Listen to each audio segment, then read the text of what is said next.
இன்று முதல் மறு உத்தரவு வரும் வரை நாகை மாவட்ட விசைப்படகு மற்றும் நாட்டுப்படகு மீனவர்கள் கடலுக்கு செல்ல தடை. ஏற்கனவே கடலுக்கு மீன்பிடிக்கச் சென்ற மீனவர்கள் உடனடியாக கரை திரும்ப மீன்வளத்துறையினர் அறிவுறுத்தல்.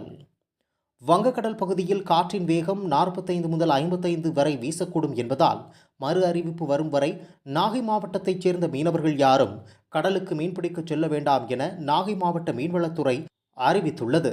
இதனால் நாகை மாவட்டத்தில் உள்ள நாகூர் பட்டினச்சேரி துவங்கி கோடியக்கரை வரை உள்ள சுமார் 25க்கும் மேற்பட்ட மீனவ கிராமங்களைச் சேர்ந்த 700க்கும் மேற்பட்ட விசைப்படகுகள் மற்றும் 3500க்கும் மேற்பட்ட நாட்டுப்படகுகள் கடலுக்கு மீன்பிடி தொழிலுக்கு செல்லாமல் அந்தந்த படகு நிறுத்தம் தளத்தில் பாதுகாப்பாக நிறுத்தி வைக்கப்பட்டுள்ளன.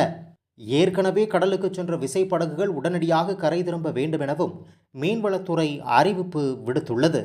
மீனவர்களுக்கு வழங்கப்படும் டோக்கன் மற்றும் டீசல் ஆகியவை நேற்று நள்ளிரவு முதல் நிறுத்தம் செய்யப்பட்டுள்ளதாகவும் மீன்வளத்துறையினர் தெரிவித்துள்ளனர்.